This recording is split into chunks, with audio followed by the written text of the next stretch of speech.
Bueno, celebramos el sábado anterior 50 años de vida de sacerdocio, 25 de episcopales.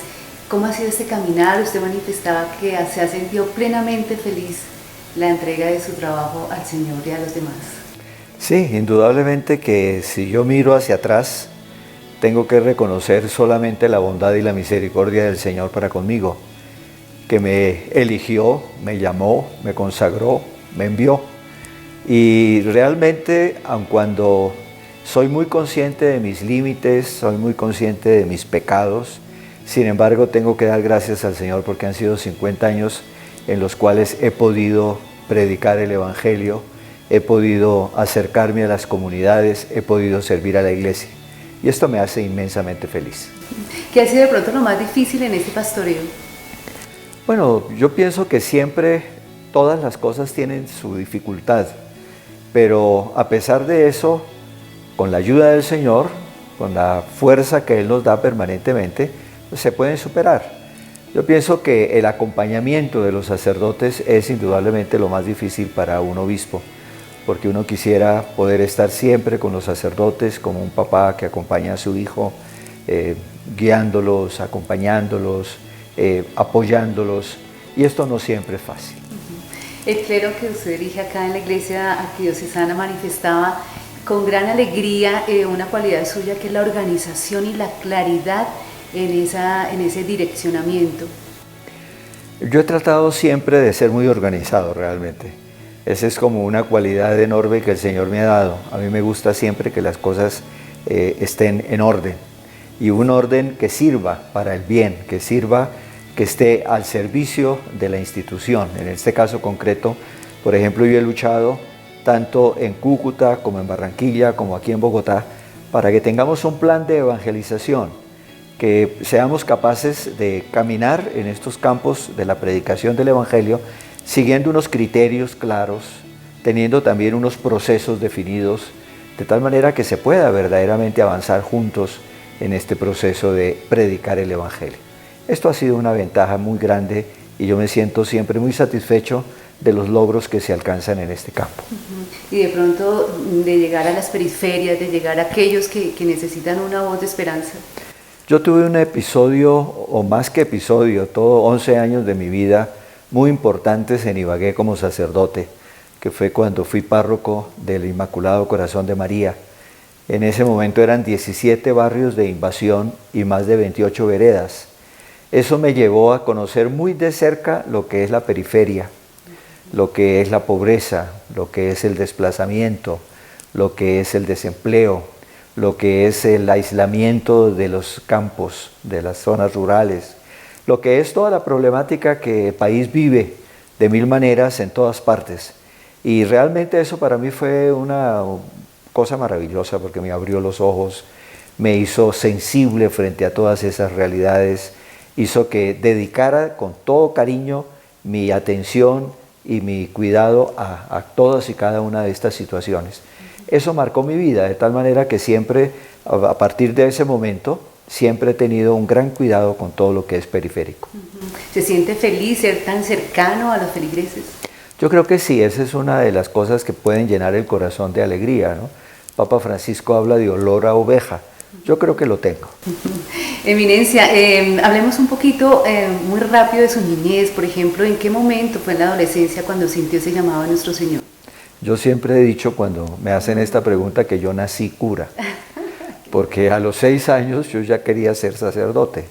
Y de hecho sí, toda mi vida quise ser sacerdote, toda mi vida. De tal manera que yo no puedo decir mi vocación nació en tal momento, con tal acontecimiento, no. Desde chiquito, desde pequeñito, yo tenía en la cabeza que quería ser sacerdote. ¿Por qué? Tal vez en ese momento, si me hubieran preguntado por qué, no hubiera tenido ninguna respuesta.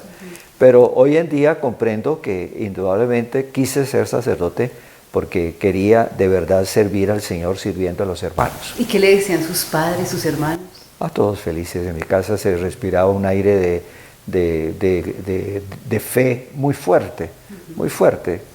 Yo por eso he tenido una fe a lo largo de mi vida como espontánea, natural, porque yo chupé la fe con la leche materna, podríamos decir, ¿no? Para mí la fe es el ambiente natural dentro del cual uno se mueve.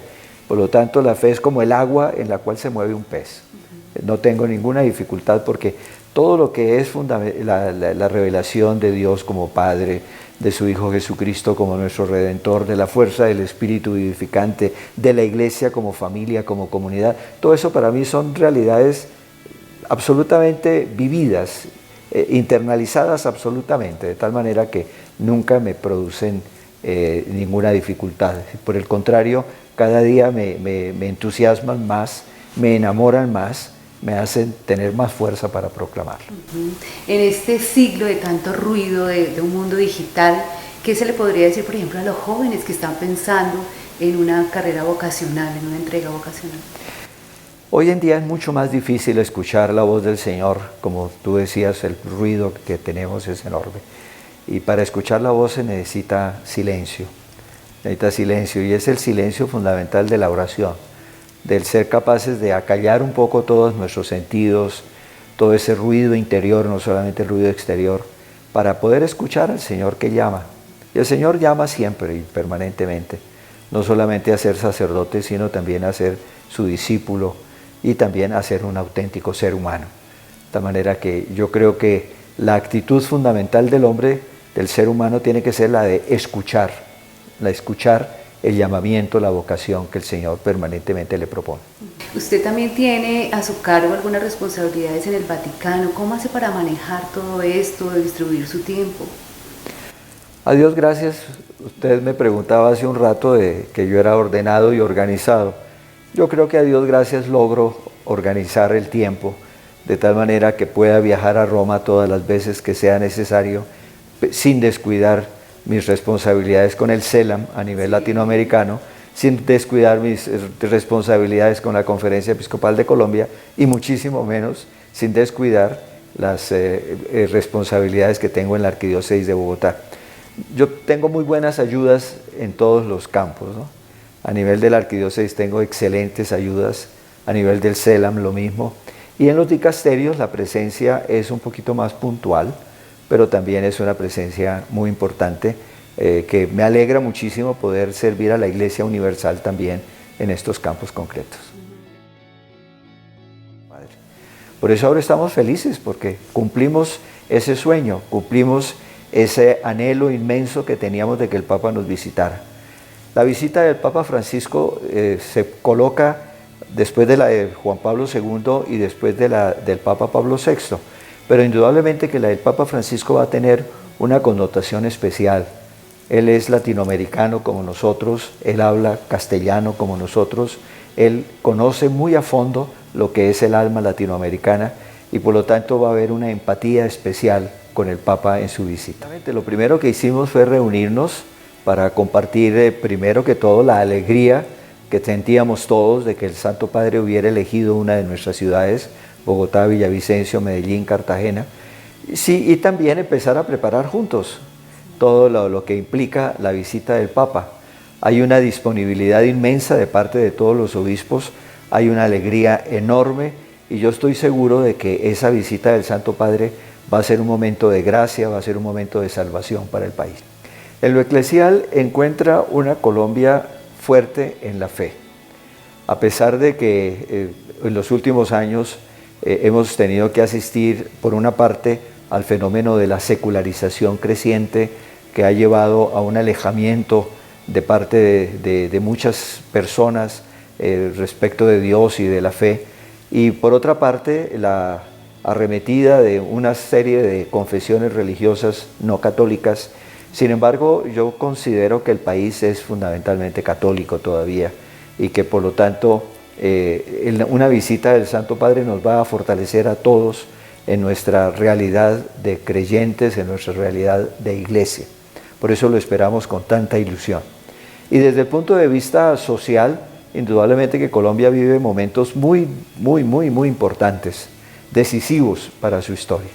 Estamos dejando atrás un conflicto de 52 años, estamos abriéndonos con gran esperanza a la posibilidad de que ya no haya más en nuestra patria un conflicto armado de carácter político, sino que verdaderamente avancemos decididamente hacia la democracia. esa esperanza también será robustecida con la presencia del Papa. Sí, esa era la siguiente pregunta. ¿Cómo considera usted que podría afectar la visita del Papa a los procesos de paz en este momento que está viviendo la nación? Lo afecta positivamente, sin lugar a duda, porque el Santo Padre Francisco ha sido un abanderado de apoyo al proceso de paz.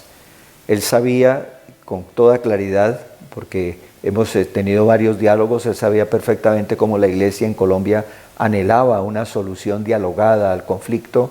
Él sabía perfectamente cómo ese proceso mismo de negociación era difícil, complejo, extremadamente complejo, y sin embargo él siempre fue un partidario decidido de que se siguieran adelante las negociaciones a pesar de las dificultades y de los problemas que se presentaran. Hoy, cuando el Papa viene, ya tenemos el proceso aprobado por el Congreso, ya tenemos un proceso en marcha, ya tenemos unas FARC que se han desmovilizado. Seguramente cuando el Santo Padre venga ya las tendremos desarmadas y por lo tanto ya habrán entrado claramente en un proceso de integración cívico-política a la vida normal.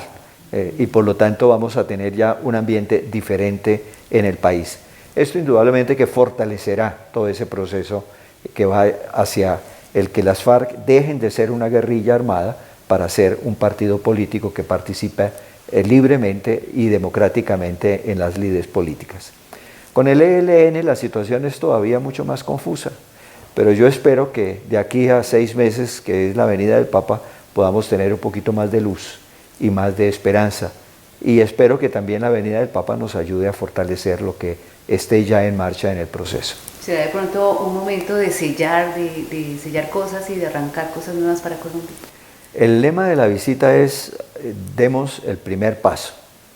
Y creo que expresa precisamente ese deseo que tenemos los colombianos de dejar atrás todo un pasado de violencia, de confrontación, de violencia terrible y de injusticias en 1000 formas diferentes, y violación de los derechos humanos, desplazamientos, etcétera, etcétera.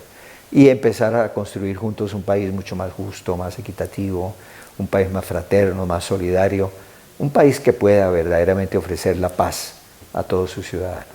Sí, el lema demos el primer paso. ¿Cómo nos debemos preparar entonces los laicos para que esta visita no sea solamente de sentimientos de alegría por el Sumo Pontífice estar acá, sino realmente que sea algo más interior y más profundo?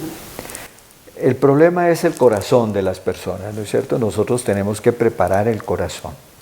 Y tenemos que preparar el corazón disponiéndonos a acoger la palabra que el Santo Padre nos va a dirigir, que va a ser una palabra oportuna, va a ser la palabra del Evangelio, pero aplicada a la realidad y a la situación que vive el país.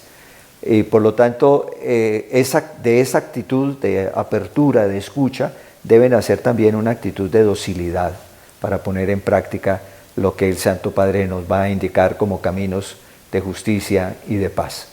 Preparémonos en ese sentido, dejemos a un lado prejuicios, resentimientos, odios, deseos de venganza, a veces mentalidades muy estrechas, muy incapaces de abrirse a cambios que son necesarios e indispensables en la historia del país en este momento.